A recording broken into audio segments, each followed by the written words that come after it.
Dillian Whyte versus Joseph Parker, the big heavyweight showdown taking place tomorrow night. In this video, I'm going to give you a rundown of the tail of the tape. Then I'm going to talk about the strengths and weaknesses of both men. And then finally, the keys to victory. What both guys must do, in my view, to give themselves the best chance of winning. So let's start off here with the tail of the tape. Dillian Whyte is now 30 years old. Joseph Parker, 4 years younger at 26. Both guys are orthodox. Both guys listed at being 6 feet 4 inches tall, although Joseph Parker appears to be at least an inch taller than Dillian Whyte, so make of that what you will. Dillian Whyte is listed as having a 78-inch reach. Joseph Parker a 76-inch reach. As I've explained many times before, reach and arm length are two different measurements. And from what my eye can see, Dillian Whyte has got significantly longer arms than Joseph Parker. Significantly longer. So while the reach only has them 2 inches apart, I suspect the arm length would be more significant than that, but that's just speculation. Either way, Dillian Whyte does have the longer arms. In terms of their weight, Dillian Whyte, I'm expecting to come in heavier than Joseph Parker. For Dillian Whyte's last fight, if we have a look here, he weighed 254 against Lucas Brown. Prior to that, 247 against Hellenius. Prior to that, 260 against Malcolm Tan. Prior to that, 246 against Chisora. So, other than the Tan fight where he was very heavy, he's consistently weighed in, let's say, the mid to high 240s to the low mid 250s. So he's quite heavy. Let's not get it twisted. He's a heavy guy. Then we move over to Joseph Parker. And we see that Parker weighed in at 236 pounds against Anthony Joshua, which is light for him. Prior to that, he was in the mid 240s. And then he was in the mid 230s earlier than that. So he's definitely the lighter guy. I'm expecting him to be significantly lighter than Dillian Whyte at today's weigh-in. Okay, now let's talk about the styles of both men, their strengths and weaknesses, etc. Dillian Whyte, for me, let me talk about the things that I think he does better than Joseph Parker. I think Dillian Whyte has much better head movement than Joseph Parker. Parker has a tendency to stand straight up a lot of the time. Very little head movement, very little upper body movement. As Wyatt would say, he don't really bend at the waist, whereas Dillian Whyte does. He rolls and he moves his upper body a lot more than Joseph Parker does. So that's a strength for him. The longer arms are a strength for Dillian Whyte if he can use them in the right way. Joseph Parker, I hear a lot of people say he's just going to outbox Dillian Whyte, and he might be able to with his extra speed, but at the same time he needs to maintain the correct distance and he needs to do the right things at the correct distance. If he stands way on the outside, he may be within reach of Dillian Whyte's jab, and if it's a long fight, you don't want to be on the end of Dillian Whyte's jab because the jab might start to bust you up. So I'm going to tackle in the keys to victory what Joseph Parker must do in order to avoid that jab. But yeah, Dillian Whyte's reach is an advantage, at least at long range. His head movement is better. I also think he might, I'm not sure, but he might be physically stronger than Joseph Parker. We'll see. He's a very physically strong man, and I've already talked about the fact that he's a heavier man than Joseph Parker. Heavier doesn't always mean physically stronger, but I suspect he might be physically stronger than Joseph Parker. He's a very tenacious guy, as we know. Dillian Whyte, he's got a massive heart. He's never been in a situation like Joseph Parker was in, where he's supposed to go for it. You know, Parker was supposed to go for it against Joshua, and he didn't really go for it. Dillian Whyte goes for it. We know that. We know that he will not be found wanting in the heart department or in the confidence department in this fight. So Dillian Whyte also takes a decent shot. People have talked about him being hurt in the Chisora fight, hurt in the Hellenius fight, hurt in the Joshua fight. I mean, I don't think he was badly hurt against Chisora. I think it looked far worse than it was because sometimes he can look a bit clumsy. But I don't think he was seriously hurt at any point in the Chisora fight. I think he was hurt against Hellenius. In fact, I know he was hurt against Hellenius. He got noticeably rocked against Robert Hellenius, and he was obviously knocked out by Joshua. So he's not infallible. He can certainly be hurt. And if this fight does end by knockout, I think Joseph Parker has a better chance of scoring a knockout than Dillian Whyte, and I'll get into why I think that is a little bit later on. Some other advantages for Dillian Whyte over Joseph Parker. I think Dillian Whyte's hand skills are actually better than Joseph Parker's hand skills. What do I mean by that? Dillian Whyte doesn't have the hand speed that Joseph Parker has, obviously. He doesn't even have the sharpness in his punches that Joseph Parker has. Dillian Whyte's shots are often more sloppily delivered than Joseph Parker's are. I say often, not always, because Dillian Whyte does throw some, well-delivered shots as well as the sloppy shots. But when I mean hand skills, I mean if you throw a right hand at Dillian Whyte, there is a high likelihood that he's going to block the right hand and then immediately counter with a left hook. They call it catch and shoot. That's how he was able to hurt Anthony Joshua, with a catch and shoot. That is something which is built in to Dillian Whyte's boxing DNA. You watch him when he fights Chisora. You watch him when he fights Lucas Brown. He's constantly countering. He'll block a shot and then counter immediately. This is something that Joseph Parker doesn't really do. This is something that a lot of heavyweights don't really do. But Dillian Whyte is a consistent counterpuncher. I think a lot of people miss it. They don't always recognize the fact that Dillian Whyte counterpunches on a very, very regular basis because of the fact that his counters are usually not devastating shots. It's heavyweight at the end of the day. They're wearing 10-ounce gloves, so every punch that a heavyweight lands on you, especially a guy as big as Dillian Whyte, it's going to do some damage, but he doesn't tend to be throwing knockout punches when he's countering. I mean, the shot that he hit Joshua with was a very nice shot, but for me, that was a little bit of an anomaly. Normally, when he's countering, the shots are not particularly devastating. But they have a cumulative effect, obviously. But that's definitely one thing I would say he does better than Joseph Parker, is his hand skills, his counter-punching ability, his ability to catch and shoot. Parker don't really do that very often or very well. So, despite the fact he's sharper, I think Dillian Whyte has certain skills, certain hand skills, which Joseph Parker don't have. Alright, on to Joseph Parker's strengths. Well, in fact, no, let me talk about Dillian Whyte's weaknesses first, before I go into Joseph Parker's strengths. Dillian Whyte's weaknesses, as I say, he can be a bit sloppy. That's definitely a weakness of his. His style, his shape can break down, particularly in a long fight, where he can look very ragged. And when he looks ragged, he's more open. Another weakness of Dillian Whyte is sometimes he's over-eager. And when he's over-eager, he can walk into punches. He walked into punches against Robert Hellenius. He obviously took a lot of shots against Anthony Joshua. He took a lot of shots against Derek Chisora.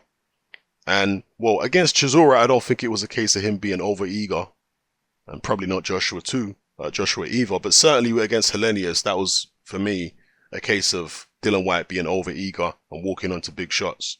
And he's been over-eager earlier on in his career as well, where he didn't necessarily pay for it by way of getting hurt, but he was missing a lot, forcing his work instead of letting the punches flow. And that has been a reoccurring theme throughout Dillian Whyte's career, is that sometimes he's over-eager, he tries too hard to impress, tries too hard to get the knockout, and in the process leaves himself vulnerable.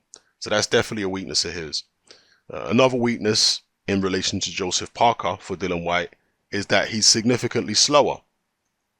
He does not have hand speed anywhere near as quick as Joseph Parker.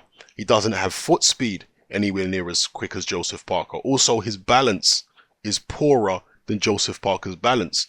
Somebody pointed out to me recently, and it's something I've, observed myself many times looking at Dillian Whyte on film and also looking at some photographs of him fighting. And that is his feet. He doesn't stand on the balls of his feet. Sometimes he very often stands on the sides of his feet, almost on the sides of his feet, or sometimes he is on the heels of his feet. If you just watch his feet, he doesn't look well balanced a lot of the time. And that is something that opponents can use against him because he's not well balanced a lot of the time. So if you give him a bit of movement, it makes his balance even worse and can throw off his ability to punch hard, can throw off his ability to defend himself correctly. If he has to track a moving target, it throws off a lot of Dillian Whyte's game. Now, his trainer Mark Tibbs said they've been working on tracking opponents down. In this particular fight, they've been sparring with much lighter guys, cruiserweights, light heavyweights. I think he said even a super middleweight or two. So perhaps we'll see an improvement in Dillian Whyte's balance and his ability to track an opponent. But I can't imagine it will be so improved that it will be better than Joseph Parker's feet. Joseph Parker, much better balanced than Dillian Whyte, much quicker feet, much quicker hands, and just much better coordinated. You see, and I do think this is where people, going back to some of Dillian Whyte's strengths, I do think this is where people maybe overlook Dillian Whyte a little bit when it comes to his hand skills, is because he does look sloppy at times. They miss what he's actually doing from a skill point of view, like that catch and shoot stuff. Whereas Joseph Parker is a much sharper looking fighter. So they just assume, oh, he must be better skilled. But really, if you watch what they're doing closely, Joseph Parker's not doing anything very sophisticated. He just looks more polished because his technique is less ragged. So anyway, those are some weaknesses for Dillian Whyte. The lack of speed compared to Joseph Parker, the sloppiness, the inferior balance that he has to Joseph Parker, the over-eagerness, and are there any more here that I can think of? If there are, I'll come back to the weaknesses for Dillian Whyte. Moving over to the weaknesses for Joseph Parker, I've already mentioned one, which is that he stands up tall. He can be stationary. Well, not stationary in terms of his feet, but stationary in terms of his head movement. He's very upright at times. That makes him easy to hit. It can make him easy to hit if he stands still. And this is why, well, I'll go into the keys to victory later on, but yeah, standing up tall without moving his head, that's a problem for Joseph Parker. Also, Joseph Parker sometimes lacks that killer instinct. That's something I should have said as a strength for Dillian Whyte. He has the killer instinct. He's always going to go for it.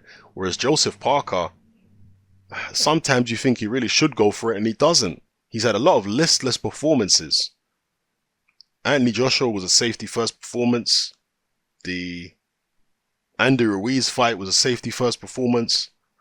In the Carlos Takam fight, he had his moments where he opened up, but for the most part, it was fairly safety first. The Kajanu fight was a safety first. He's had a lot of safety first performances. And again, when you look at the Joshua fight, that's a fight where he really should have gone for it. I was disappointed that he didn't go for it. And so, maybe Joseph Parker's a little too cool for school. Maybe he needs to inject some devil into his work. That's never been an issue for Dillian Whyte, but for Joseph Parker, it has been. Joseph Parker, at long range, I think can be vulnerable sometimes to a guy with longer arms, particularly. We saw that in the Hughie Fury fight. He looked very plodding and stationary against Hughie Fury, but obviously Hughie Fury is faster and moves much better than Dillian Whyte. I'm not expecting Dillian Whyte to fight in the way that Hughie Fury did.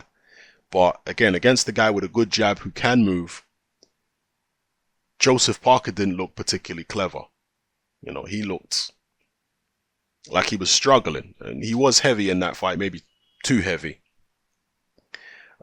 Another weakness in relation to Dillian Whyte for Joseph Parker is the body punching. Now, I think Joseph Parker is a good body puncher. Earlier on in his career, he used to go to the body a lot. But I've seen Dillian Whyte go to the body more than Joseph Parker, certainly in recent fights. So I have to give that as an advantage for Dillian Whyte and a disadvantage for Joseph Parker.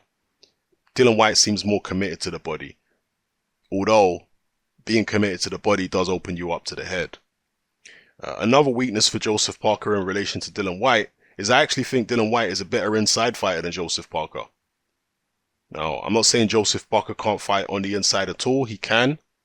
But to me, he doesn't look as comfortable on the inside as Dillian Whyte. When Dillian Whyte's on the inside, when he tucks up tight and starts throwing those short little hooks and uppercuts, he's actually quite skilled and he's quite neat on the inside. You go watch the Chisora fight again when they're both up close.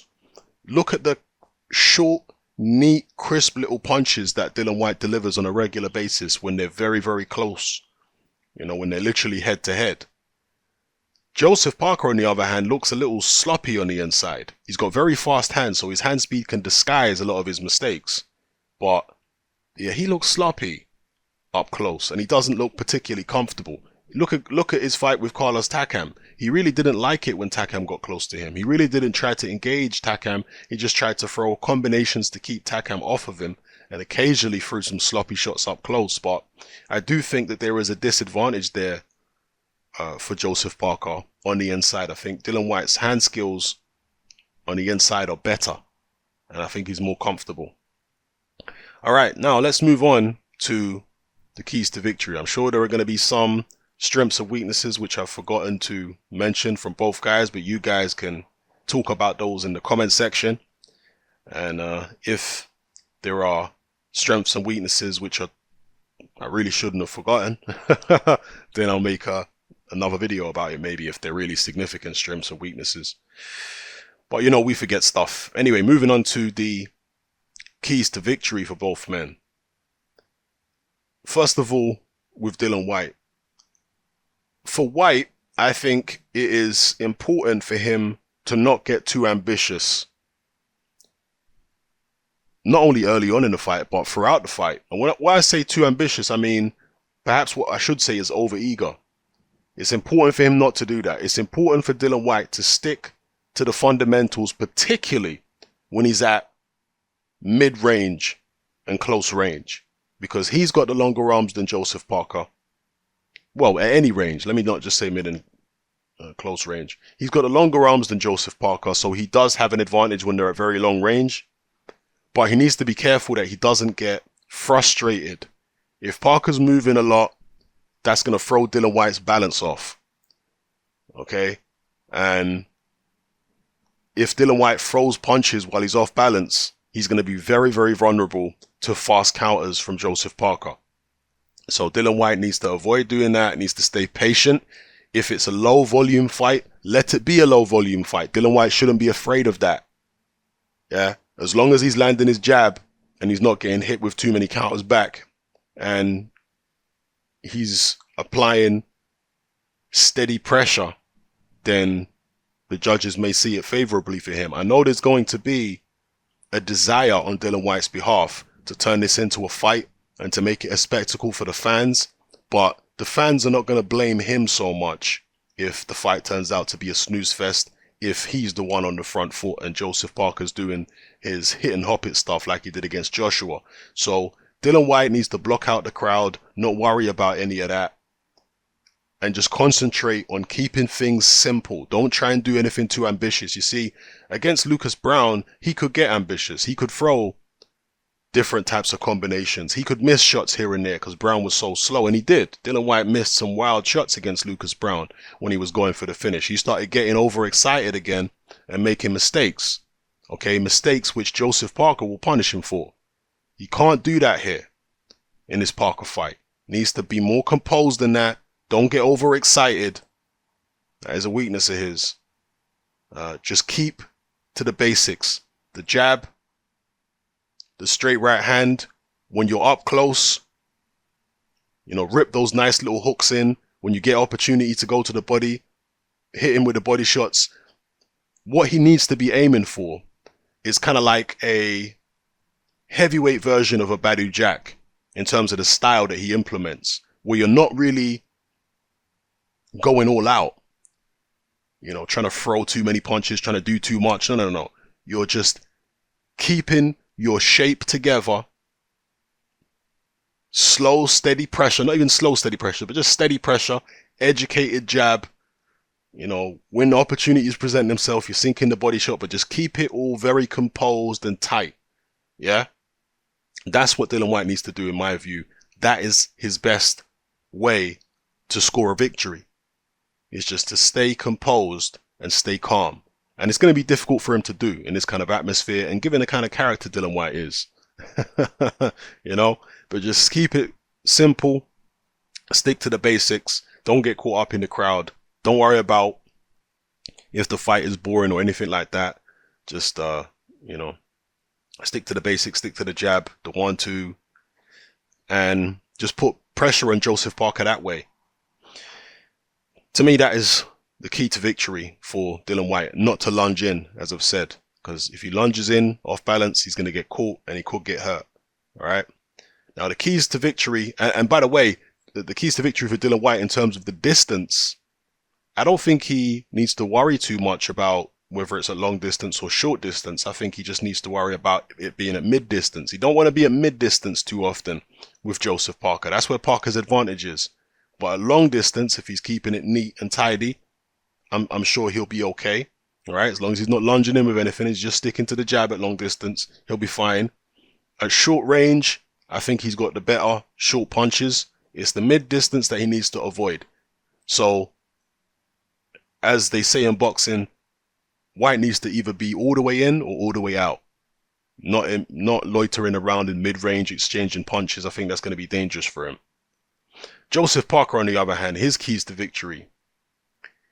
He needs to use his feet. Even though he's being goaded in by Dillian Whyte and Dillian Whyte's team, and even to some extent by Eddie Hearn, Dillian Whyte's promoter, into having a tear-up, exchanging punch for punch with Dillian Whyte, I think it would be prudent for Joseph Parker not to do that, or certainly not to do that too often. His feet, I think, are the key, the main key for him in this fight. His main key to victory is using his feet in the correct way. Because, as I say, he's got much better balance than Dillian Whyte.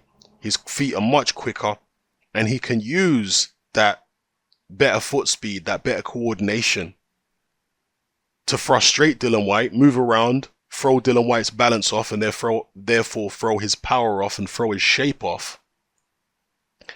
And try and get Dillian Whyte frustrated. And when Dillian Whyte lunges in with shots, then counter with big punches. And this is why I think Joseph Parker, if he plays his cards right, if he implements a similar game plan to what I just described, this is why I think Joseph Parker's got a better chance of scoring a knockout in this fight than Dillian Whyte has. Because Dillian Whyte is generally not as sudden as Joseph Parker. Yeah, when Dillian Whyte knocks someone out, you can usually see it coming. Like against Lucas Brown, right? He was landing consistently on Lucas Brown for several rounds. He was beating him up. So you knew that he was going to land some big punches. You didn't necessarily know that he was going to knock Brown out with those big punches, but you knew that he was going to consistently keep on landing big shots and busting Lucas Brown up at the very least. Whereas with Joseph Parker, he's a guy who is more sudden. So there might not be much going on in the round. Joseph Parker might not be beating up his opponent, but his opponent makes one mistake and then out of nowhere, he's hit them with something that has seriously hurt them or put them on the canvas. Yeah. So that's what I mean by Parker being more sudden. And I can see that potentially here against Dillian Whyte. If Dillian Whyte gets sloppy, gets frustrated, lunges in with something at long range, leaves himself off balance, Joseph Parker counters, Dillian Whyte gets hurt, Joseph Parker opens up, that's where a stoppage could occur. Even at mid-range, if they're exchanging at mid-range, Joseph Parker will be inside Dillian Whyte's reach. Joseph Parker has got the shorter shots, I would say, at mid-range, the faster shots at mid-range, the much quicker hands at mid-range. That's where Dillian Whyte could be vulnerable, and in an exchange like that, he could get clipped, he could get hurt, he could get taken out. I've said several times in the lead up to this fight, if there is a stoppage, I think it's far more likely that Joseph Parker will be the one scoring the stoppage. Yeah. I will be surprised, genuinely, if Dillian Whyte stops Joseph Parker. I'll be surprised. And it's not because I don't think Dillian Whyte has the power to hurt Parker, because I think potentially he does. It's just the styles, I don't think, match up well for Dillian Whyte to get a stoppage. And I also think Parker is quick enough that if Dillian Whyte does hurt him or drop him with anything, Parker will be able to get up and move around and avoid being finished off. That's what I'll say.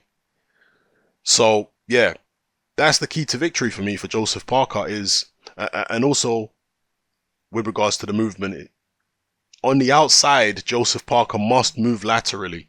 He can't just stand at long range and not move side to side because he'll get hit by Dillian Whyte's jab. If he's at long range, he needs to be moving left and right, you know, in and out, looking for a way in past Dillian Whyte's long arms. Maybe getting Dillian Whyte to lunge in with something, then jumping in with a counter. He needs to pick his spots in which to enter the pocket. Right? I'm quoting Dwyer a lot in this video. I love Dwyer. Definitely one of my favorite channels of all time. So he needs to pick his spots. He needs to pick his entry points into the pocket very carefully to avoid that Dillian Whyte jab and to just keep Dillian Whyte guessing, confuse him, frustrate him, wind him up. Joseph Parker is the cooler of the two characters, and that can be an advantage for him. And that's maybe an advantage I should have talked about, is his coolness can be an advantage a lot of the time. It's not only necessarily a weakness, because sometimes he doesn't put his foot on the gas. A lot of the time it can be an advantage too. So yeah, frustrate Dillian Whyte, use foot movement to throw Dillian Whyte's balance off, hit him with counters. Don't stay too much on the inside, I would say, for Joseph Parker. All right.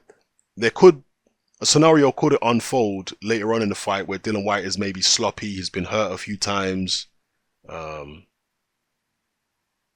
His shape is falling apart. And in those circumstances, Joseph Parker can afford to stay on the inside and maybe open up and get Dillian Whyte out of there. But while Dillian Whyte is fresh and while he's still dangerous, I don't think it's a good idea for Joseph Parker to stay on the inside for too long. Okay? Again, not saying Dillian Whyte's going to bang him out with one shot or anything, but you're just giving Dillian Whyte opportunities that you don't need to give him. You know? So I think Joseph Parker should mix it up, be in and out, use angles, frustrate Dillian Whyte, throw his balance off, which throws everything else off when you throw his balance off.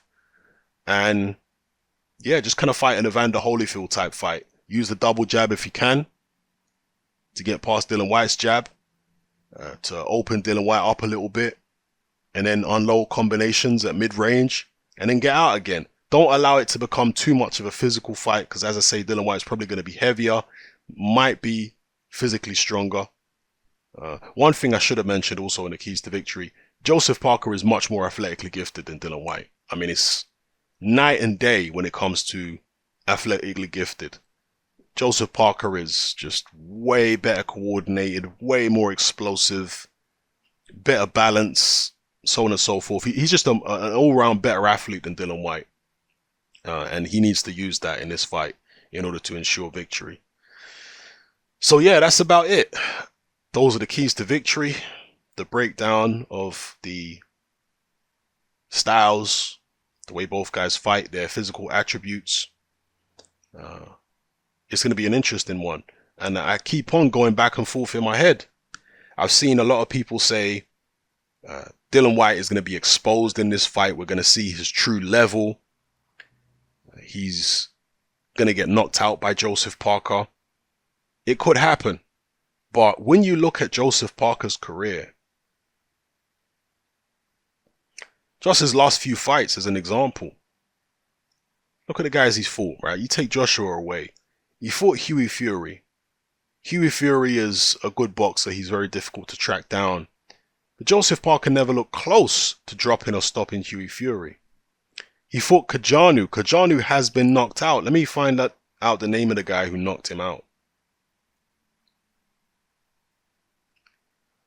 Where are we at? Okay, we know he's fighting. What's going on with this internet, man? Okay, Donovan Dennis is the guy who knocked him out. That was a PBC. Was it PBC? Okay, no, it was ESPN. I thought it was PBC.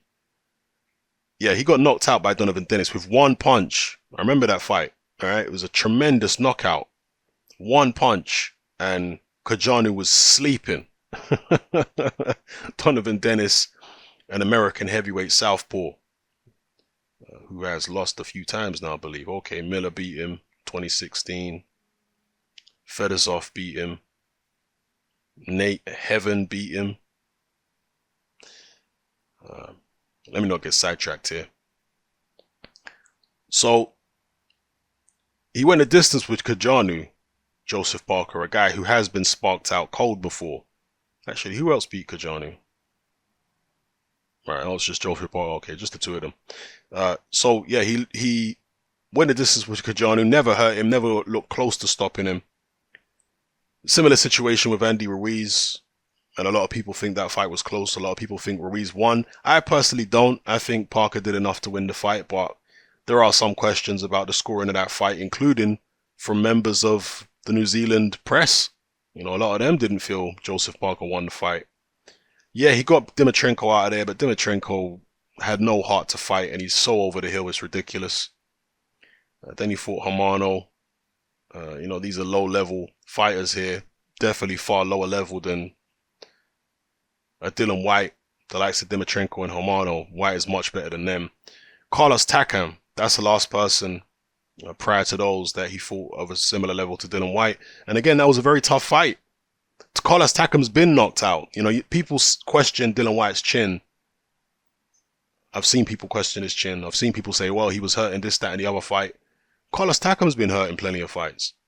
Carlos Takam was hurt several times against Joshua. He touched the canvas against Joshua. Dillian Whyte took Joshua's shots, for my money, better than Takam did. Yeah, he got knocked out in the end. But you look at the fourth round or whatever it was when Takam went down, Dillian Whyte was taking shots early in the fight, like in the fourth and whatnot, and he wasn't going down from Joshua's punches. When Dillian Whyte eventually went down, he was totally spent physically. He was knackered. He'd been hit with loads of big punches throughout the fight, far more clean punches than Takam had been hit with. I think Takam really benefited from the fact that he wasn't getting hit as often and as cleanly as Dillian Whyte was against Joshua. And also, I think, well, you have to say that that's down to Takam's conditioning, and also his defense was superior to Dillian Whyte's in the Joshua fight. But he's been hurt several times against Joshua. He was knocked out clean by Alexander Povetkin, down several times in that fight and knocked out clean. So Takam don't have an iron jaw. He's got a decent chin, but you don't have an iron jaw. And again, Joseph Parker never came close to putting Takam on the floor. So you can question Dillian Whyte's chin, cool, but has Joseph Parker shown the kind of punching power consistently, the kind of ability to land big concussive punches to really make you believe that he's going to do the same to Dillian Whyte, that he's going to get him out of there? You know, Joseph Parker, I think he can punch, but he's certainly not a prolific puncher. He's a guy that has power, but he doesn't have a good track record of being able to deliver that power concussively and conclusively on a regular basis. He doesn't. And part of that is down to the fact that I don't think his hand skills are that great. I think he's fast and flashy, but from a technical point of view, I don't think he does anything particularly sophisticated with his hands. You know, like catch and shoot and stuff like that. I don't think Parker really does much of that. He moves around on the back foot, sometimes, you know, David Haye-esque, and tries to catch you off balance with something. You know, if he sees you lunging, he'll jump in with a counter. That's about as sophisticated as I think he gets. So, yeah, I have been back and forth in my head about who I think is going to win the fight. Sometimes I think, yeah, Parker's speed is going to be a key factor and he'll be able to catch Dillian Whyte and knock him out. And as I keep saying, I do think he's got a better chance of scoring a knockout in this fight than Dillian Whyte has. But then when I look at his record and how he's performed against people, I don't know, man. I don't think... I'm not so confident that he'll get Dillian Whyte out of there. I'm not so confident looking at his track record against people like Takam and Ruiz and all these kind of people. I don't know, man. He hasn't shown that in recent years. You know, that killer instinct, that consistency when it comes to punching power. Yeah. And on the other side of the equation with Dillian Whyte, the thing that concerns me most about him is the over-eagerness. So although I do think he can emulate a lot of the things which Carlos Takam did, for example, against Joseph Parker, which gave him a lot of success, I think he can emulate those things. I think Whyte gets more frustrated than someone like Takam. And that is a concern because he can't allow himself to get frustrated. That's when he will make mistakes. And you see, that's why, for me, the fight is a toss-up. Because I can't really predict how both guys are going to fight. If you look at the form book, you would have to say Dillian Whyte will lunge in at times. Dillian Whyte will get frustrated at times, and that will give Joseph Parker opportunities. But at the same time,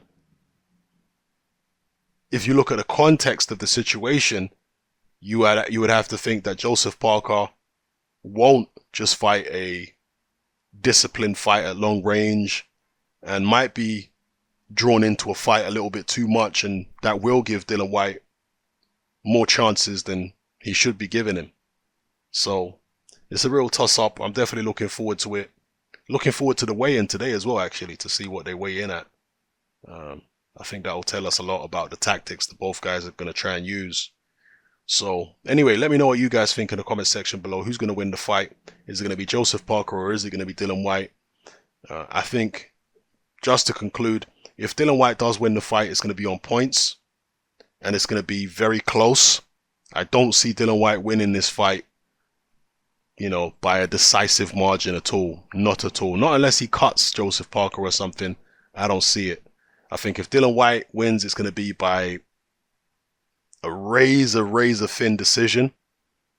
If Joseph Parker wins, I think he'll win more decisively than Dillian Whyte. That's what I suspect. All right.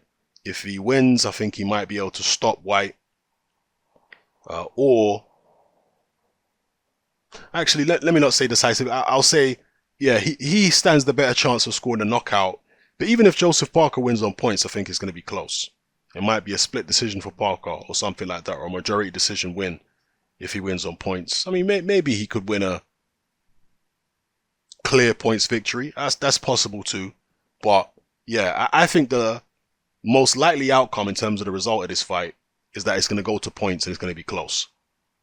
But if there is a stoppage, I think it's far more likely that Parker will be getting that stoppage.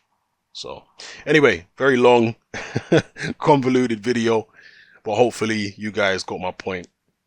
And yeah, let me hear your points. Let me hear what you think in the comment section. It's Hatman, I'm out.